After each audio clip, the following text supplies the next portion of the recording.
Happy Thanksgiving, and thanks for joining me on Fridays with Flora. And today we're going to show you a really quick video on how to make focaccia, or what is oftenly called pizza bread, in the way of my father's hometown in Mola di Bari, or Bari.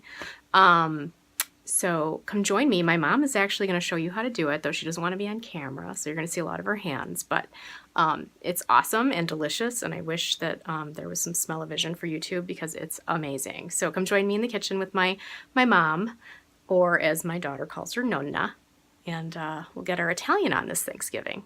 So we're prepping everything. This is mashed potatoes. We need about the equality of one boiled potato. Large. One large russet. Yeah, so I don't know. And then how much yeast and water? One bag of yeast. And then One bag of yeast? Yeah, because the water was too hot, I had to put more water. I usually do half a cup of water just to mix the yeast until they started bubbling. All right, so we're looking for foamed yeast. Yeah. 1 packet. Yeah. With enough warm water to get things going. Which looks to me like usually would be a 1/4 cup, but this looks like about a 1/2 cup. You want warm, not too hot. Lukewarm water. Just lukewarm water, just as much as you need to mix. Mm-hmm. And I have So have that on hand, okay? a pound of flour.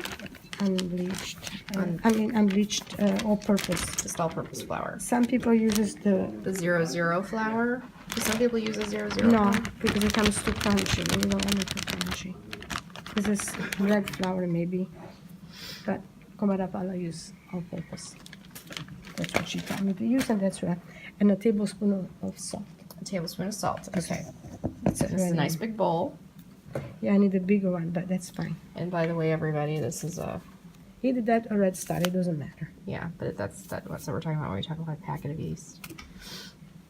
Okay. So You got your water. got my water. I got my potatoes are done. Then I'm gonna take. I made too much mashed potato, so this. What does the mashed potato do? It makes it fluffier. Okay. You don't have to do. This is the focaccia that they make in Bari.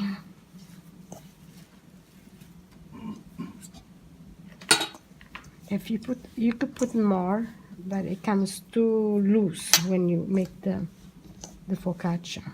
Do we add tomatoes yet? No, not yet. Oh, okay. It's got a raise, and then when we put it down, when we punch it down. So you're kind of mixing in the mashed potato first. Yeah. So this way it's better. Could you, instead of doing it by hand, could you also just use like a paddle and a kneading hook on your KitchenAid? You could. I never done that because I like to use my hands because you have to feel. You have to feel the dough when you start mixing it. Okay. So what do you do? This is warm water you had. Yeah. It's got to be warm. You Now have it in a bigger bowl. Yeah, because I have to use my hands. And now you're going to put the yeast in there. And you're just kind of putting in a little bit of water to get things going. Yeah.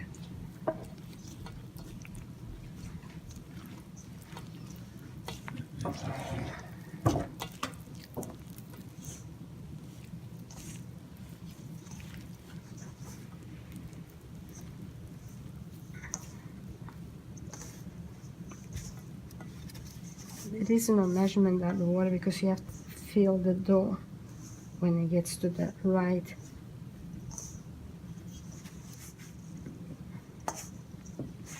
So you go like this. It got cold already, the water. It's okay.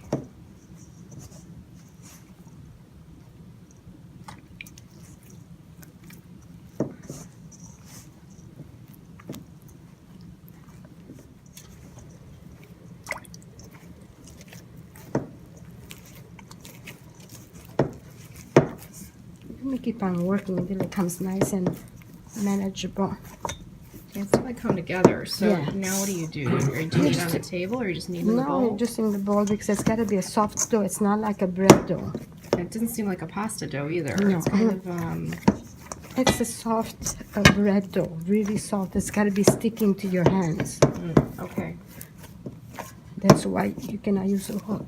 You can use a hook and you mix it, but it's not necessary because you have to feel the dough.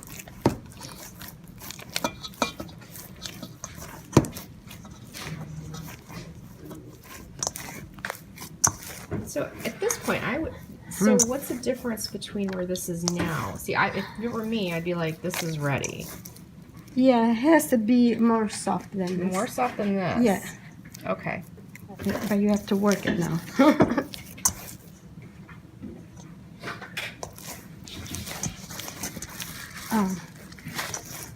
Because you want the focaccia to be fluffy, not like the bread. You know, with the holes inside. And the more soft it is, the more it fluffs out. Just a little bit more water, not that much.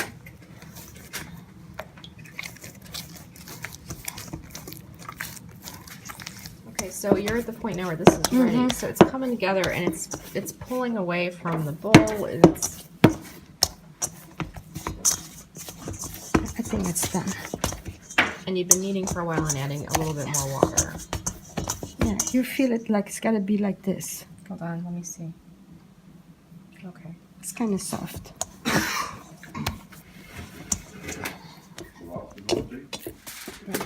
Just 2 pieces.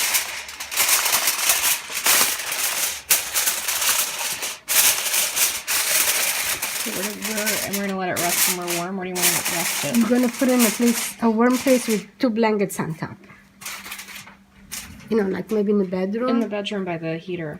Not by the just Put on the bed, Yeah, maybe. yeah. And that's what I usually do. I put on top of the bed.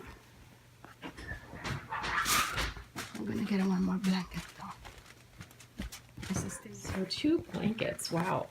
And we put a towel underneath, just so it didn't, in case it rises all over the place. It doesn't You don't ruin your bed. comforter. So somewhere warm and quiet. For me. And also, it's not going to get jostled too. You don't want to put it anywhere where it's because gonna, it's gonna fall. Yeah, you don't So want it it's to soft. fall. So it needs to be kind of left alone for 2 hours, right? Yeah, an hour. In about an hour and a half, you check it. If Okay. it's double, then Then you're then done. we have to go to the second phase. Is gonna go in the pan. In the pan, and then it's gonna Okay, rise so again you in need the- it to double. Yeah, Okay. double in size. All right, we'll check in a This few. is a big focaccia pan. I gotta check how much I have.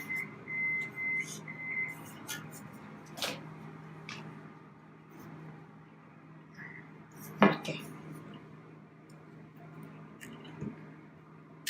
I'm coating it with olive oil.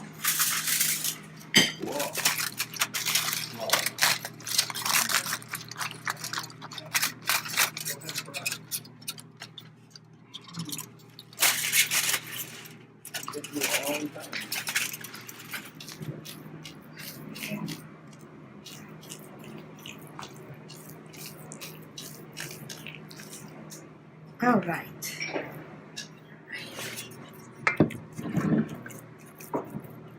You just have to work on it.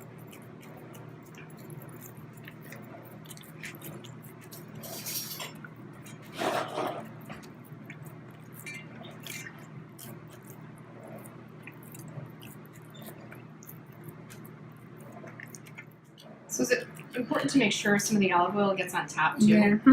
So now this is going to grow in the olive oil. And I'm going to put the tomatoes on top with the oregano now. So I got to get my tomatoes ready. Make sure it's all nice to the corner.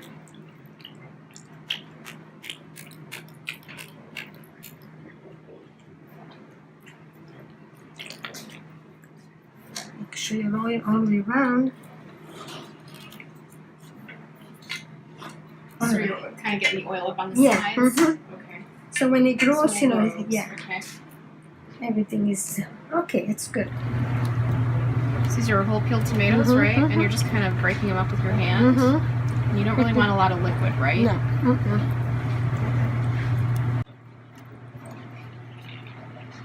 You can use fresh tomatoes, but they have to be very ripe. Slice them up and, break them up, take the seeds out. But we don't have fresh tomatoes right now, so I'm using. So how much? Do you use the whole can or 3/4 of the Sometimes, can? sometimes 3/4. 3/4 of the can? Yeah, I'm just gonna see how much, because we like a lot of tomatoes on top, but usually they don't put too much tomatoes.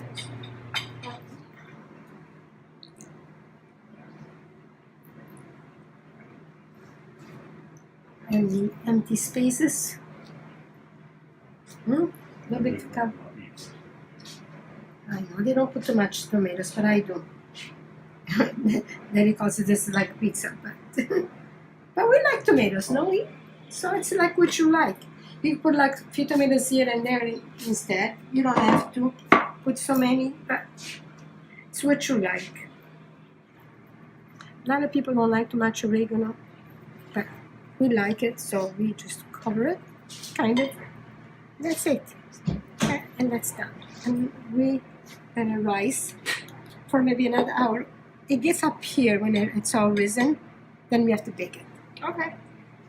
Yeah. So set it somewhere Yeah, where we're it's gonna just put- not going to yeah. be bothered for a little bit. Again, usually I use the stove, but you guys are cooking, so I'm gonna put it on Yeah, top. maybe we put it over Yeah. there. Okay.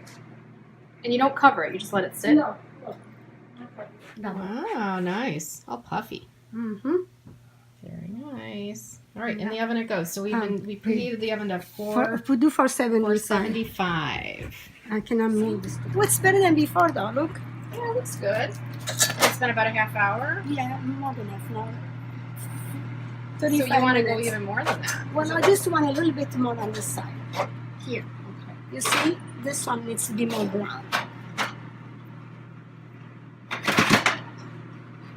About 5 more minutes.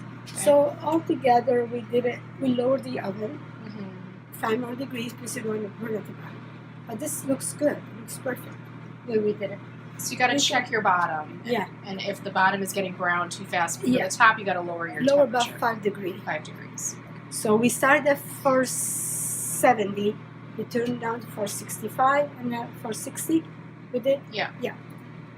The last 5 minutes, it's at 460. The So last 10 total minutes. has been like 30, 35 minutes. Yeah, so we put it in, it was about 35 after, so it's 10 after. 1 now. All right, smelling good. Too bad Mhm. YouTube doesn't have smell-o-vision. So next to the oven, we have a cutting board because we're going to want to cut into this the minute it's out of the oven, and it's It's lined like with paper paper towels to They kind of soak the absorb oil. the oil. Yeah, I don't care what he says, okay? Little debate between Grandma and Grandpa on let's take it out. I'm taking it out. It's Oh, that's taking it out. 47 minutes since we put So it a in. little longer than 30. Well, because remember we had to change the thing. Yeah, so, gauge, but that's a nice golden brown color. Yes, all that's over. where we want it. So now you want to remember that for next time you're going to make it. It'll be in the video. Or we lower the oven. Check the tape. Check the tape. Okay. So do you let it sit in the pan Well, at all, or do you pull No, it out? you don't want to let it sit because it's going to make the steam. See, it's already making steam. So it's making steam, it'll make things I soggy. need a paper towel so to help me. Okay. And let it And cool you off. hear that crispy sound. Yes. That's it. Mm-hmm. Okay, I gotta take this out. Man, that smells Did it- awesome. Did it get burned? So we're gonna let it cool just a little bit. Sometimes my family doesn't even wait that long, Yes. and then your mouth gets burned. But anyway, And it looks at the bottom, looks beautiful. nice crispy brown bottom. Mm-hmm. And it's the olive oil that does that, right? Yeah. All right, so that's that. Fridays with Flora and Nonna in this episode. Thanks, Nonna. You're welcome. Enjoy. Happy Friday and happy Thanksgiving. Should we put this in Bye. the